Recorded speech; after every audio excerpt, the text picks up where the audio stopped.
Fantasy football season approaching. He's the top 20 tight ends I'm ranking going into the year. Number one, Travis Kelce of the Kansas City Chiefs. So it was pretty close for me between him and Sam Laporta coming into the season. But I believe Travis Kelce will have one more big season for this Kansas City Chief team. And then we'll start to see the decline. Because last season, yes, his numbers went down. But for a tight end, there was still monster numbers on the year for Travis Kelce. Still the number one target in this Chief offense. I know they added Hollywood Brown, drafted Xavier Worthy in the offseason, was Kansas City. But I still believe Travis Kelce, when they need big plays, and a guy who has a nose for the end zone, is still going to come up with big numbers this season. Like I said, he still had over 80 catches last year, Kelce, over 800 yards. And now last year as well, he was dealing with an ankle and a knee injury at times. I believe coming into training camp, refreshed a little bit, and also as well, no injuries in preseason so far. He's the number one tight end. Number two, Sam Laporta of the Detroit Lions. So like I said, it was down between him and Kelce for the number one spot going into the year. So Sam Laporta, what a season it was for him, and what a season it was for the Detroit Lions. We're one of the top offenses in all pro football with Jahmyr Gibbs, obviously Amon-Ra St. Brown. Now Sam Laporta, rookie last season, took the league by storm, and one of the best seasons you'll see of all time from a tight end in his rookie season. And now in fantasy football, he's going in that second, third round range is Sam Laporta. So he's a tight end that's going to be top of the chart once again. I believe he'll finish in that 1 to 4 range of Sam Laporta because he's a big target. No one could cover him. Mismatch for linebackers and safeties. And once again, this season I see a big year. Number 3, Mark Andrews of the Baltimore Ravens. So it's close between Andrews and Trey McBride for that number 3 spot. But I'm going to give it to the veteran Mark Andrews. Last season he was on pace to be right up there with Travis Kelce and Sam Laporta for number 1 tight end position before he went down with injury later in the year. So Mark Andrews, we know he's a mismatch. We know him and Lamar Jackson have a great rapport. He's a top target on this offense in the passing game. Then Zay Flowers, I believe, second. And Andrews, he's getting disrespected a little bit, I believe, in fantasy drafts as well, where Laporta and Kelce are going mid-second, third round range in fantasy drafts. You could get Mark Andrews as late as the 5th round, so that's great value if he falls in your drafts there in the next couple weeks here. But I just like Mark Andrews a lot, and like I said, he's done it for many seasons in a row, where it wouldn't be surprising to me if he could be the number 1 tight end this season. Number 4, Trey McBride of the Arizona Cardinals. So like I mentioned, Trey McBride, he broke out last season, and this offense got even better with Marvin Harrison Jr. drafted in the NFL draft, where that middle of the field's going to be open just a little bit more, I believe, for Kyler Murray and this Arizona Cardinal team. So Trey McBride, he's one of the top tight ends to come out of college football, winning a lot of awards and a lot of upside, and he definitely showed it last season where he was going in late rounds or undrafted in fantasy leagues, just like Sam Laporta, and then to become a top 5 tight end quickly, Trey McBride, once Zach Ertz went down with injuries. So McBride, him or Andrews, to be honest, you could go either way, but I'd prefer Andrews. But if you want to take Trey McBride before him, I don't think it's a huge drop-off. Like I said, he's uncoverable at the tight end position. He's in a great offense where they're going to run up and down the field, moving that football quick. And I like him going into the season. And if you could get him 4th or 5th round, I think it's better value than a Kelce and Laporta going in that 2nd, 3rd round. Number 5, Dalton Kincaid of the Buffalo Bills. So Dalton Kincaid possibly could be the number 1 target in the passing game for this whole Bill offense. Their whole receiving room changed up. Stephon Diggs traded away to the Texans. Gabe Davis leaving in free agency, signing with the Jaguars. They signed Curtis Samuel, drafted Keon Coleman, and Khalil Shakir.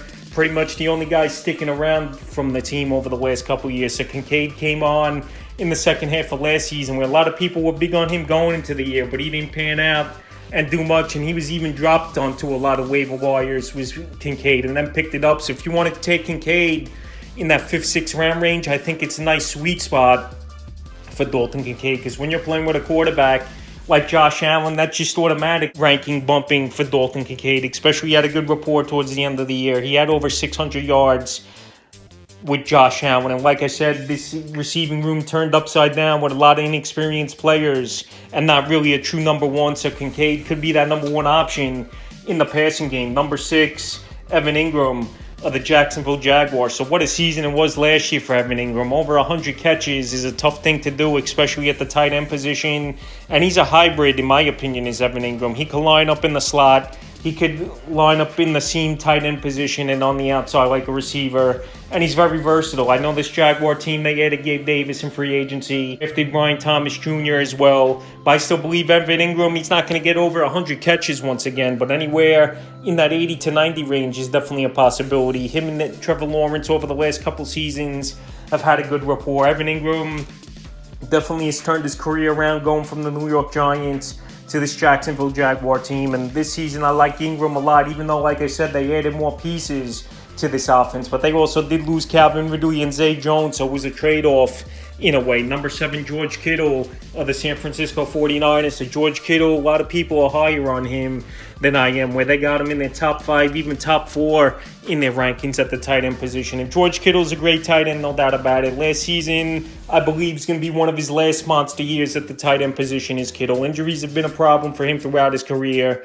He's getting up there in age where the numbers at this point start to decline. Him and Travis Kelce, I think their numbers this season are going to drop off from previous years. And there's a lot of mouths to feed over there in San Francisco, obviously. Deebo Samuel, Christian McCaffrey catches anywhere from 60 to 90 passes per year out of the backfield. Brandon Ayuk, it's looking more likely he's returning to this team. So like I said, I don't think Kittle is going to repeat what he did once again last season this year. And he's getting up there in age, so I got him in the number 7 spot, where other tight ends like Dalton Kincaid and Evan Ingram, their ceiling is higher. Number 8, Kyle Pitts of the Atlanta Falcons. So Kyle Pitts as well, people are higher on him than I am, maybe, for Kyle Pitts entering the season. So Kyle Pitts, it's his 4th season he's entering now. He's had bad quarterback play throughout his NFL career, and obviously playing with the best quarterback he's going to play with so far in his career. Kirk Cousins coming over in free agency, signing with this Atlanta Falcon team. So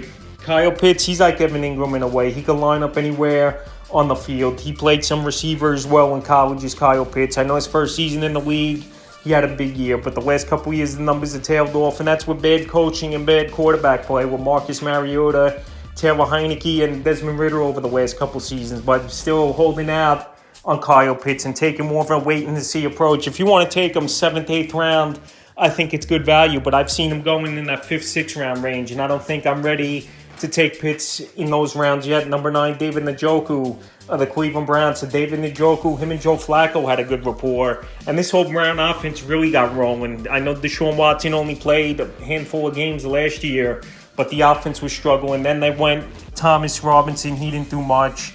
Then Joe Flacco came in off the couch and he led this team to the playoffs, and they played well. And David Njoku had some monster ball games, including a 30-point-plus game in PPR leagues. And Njoku, he's fallen in these drafts, 9th, 10th round, and that's great value. If you want to wait on the tight end position and get a player with the upside of David Njoku, just the only thing, I don't know if him and Deshaun Watson are going to have good rapport, but David Njoku, definitely one of the more athletic and tougher tight ends in the league. And in this number 9 spot, it's good value for him because this tight end position's in good hands.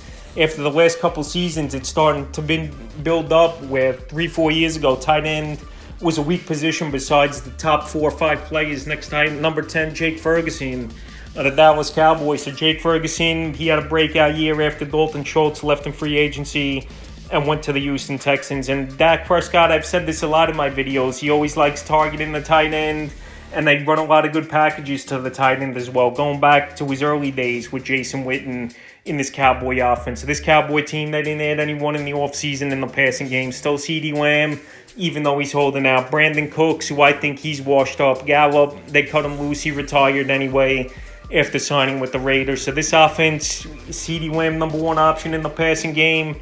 And I believe Jake Ferguson's the number 2 option. So once again, if Ferguson's falling in that 10th, 11th round, it's good value. I've seen him getting taken a little bit high in that end 6, early 7th round. But right now, in that 9, 10th round range is good value for Ferguson. Number 11, Brock Bowers of the Las Vegas Raiders. So Brock Bowers, he's a top prospect and one of the more hyped tight ends coming out of college in a very long time. Good athleticism, a mismatch on safeties, linebackers. It doesn't matter who you put on him. But the only thing, not the greatest of landing spots here for Brock Bowers with the Vegas Raiders, even though Gardner Minshew, I think, was a better option at quarterback for these players' fantasy purposes. Like an Adams, like a Bowers, like a Jacoby Myers, beating O'Connell out in the training camp battle. But Brock Bowers, Another tight end, he's going 10th, 11th round, where he has unlimited upside, I believe, even though numbers are going to be not real elite, but I still think 600-700 yards is a possibility with 60 to 70 grabs,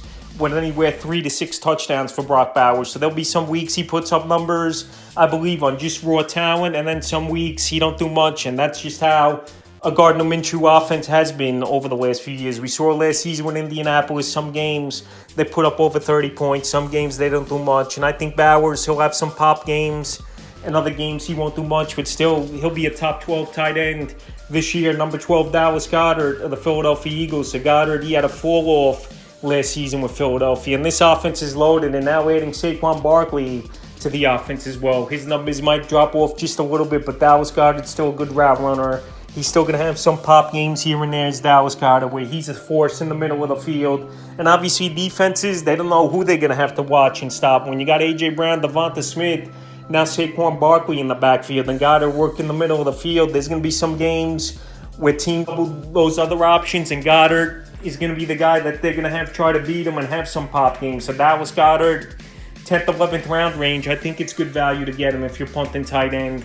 And he'll still be worthy starting numbers in 12-team leagues. 13, Dalton Schultz of the Houston Texans. I know the Texans added Stephon Diggs, Joe Mixon in the offseason, where Schultz is the 4th or 5th option in the offense. And not many people are high on Dalton Schultz coming into the season, but I believe he could be under the radar tight end, and he's got the nose for the end zone. With the Dallas Cowboys, he had good seasons. Last season, he had 5 touchdowns. Was Dalton Schultz for this Houston Texan team. And like I said, I know he's not going to get a lot of targets, but he's still a guy that goes out there and he makes the plays when you need him to. And he's going to be under the radar with all the attention on Diggs, Tank Dell, and Nico Collins. I think Schultz could be a sneaky tight end, and if he keeps falling in fantasy drafts, you could even wait him out to the 12th, 13th round. 14, Pat Fairmouth of the Pittsburgh Steelers. A Fairmouth, he might be that number 2 option in the passing game behind George Pickens if they don't add Brandon Ayuk or another wide receiver before the season starts in a couple weeks. So Pat Fairmouth,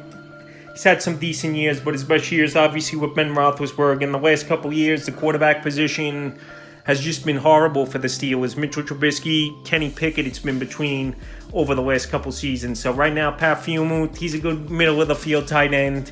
His ceiling isn't really that high, obviously, but I believe there's games he'll go out there, score 15 to 20 fantasy points in PPR leagues at times, is Pat Fairmouth. So right now in that 14 spot in deeper leagues, if you want him as a starter, or if you want to punt the tight end position and you go with 2 tight ends and you start one and you go matchup based during the season, I think Fairmouth will fit that role for fantasy owners this year. 15, TJ Hawkinson of the Minnesota Vikings. So we know Hawkinson, he's a top 4, top 5 talent, worst case, going into fantasy drafts. But he's coming off the ACL injury, is TJ Hawkinson, and most likely going to be out the first month at minimum of the season for this Minnesota Viking team. And now with Sam Darnold at quarterback, everyone's value will drop off just a bit in this offense. But TJ Hawkinson, if you have IR spots in your leagues and you take him in one of the last couple rounds where he's going in most drafts in ADP-wise, is TJ Hawkinson. I don't think it's a bad idea. You stash him on your roster, take one of these tight ends ahead of him, or even guys I'm going to talk about after Hawkinson. And we know the upside with Hawkinson, even with a bad quarterback in Sam Darnold, or if it's going to be someone else down the line in the season, just on his route running ability and just the plays he could go out there and make, and the size mismatch of TJ Hawkinson. I still believe he could put up numbers, but I'm keeping the expectations a little low with him at 15, 16. Taysom Hill with the New Orleans Saints. Taysom Hill be used a lot once again. Deep sleeper.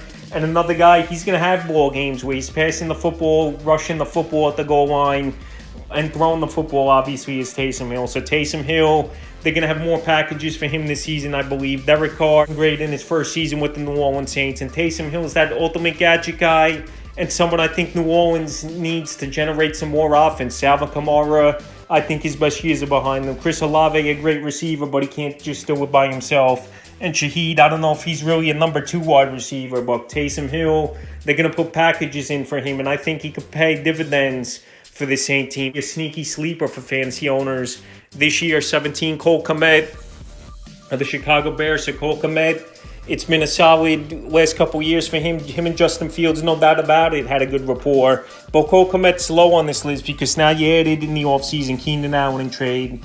You drafted Roma Dunze early in the NFL draft with that second first-round pick. And also now Caleb Williams, a quarterback. Him and Cole Kmet have to build a rapport. The only thing, young quarterback's best friend and security blanket is always the tight end. But Cole Kmet, I believe the numbers are going to go down.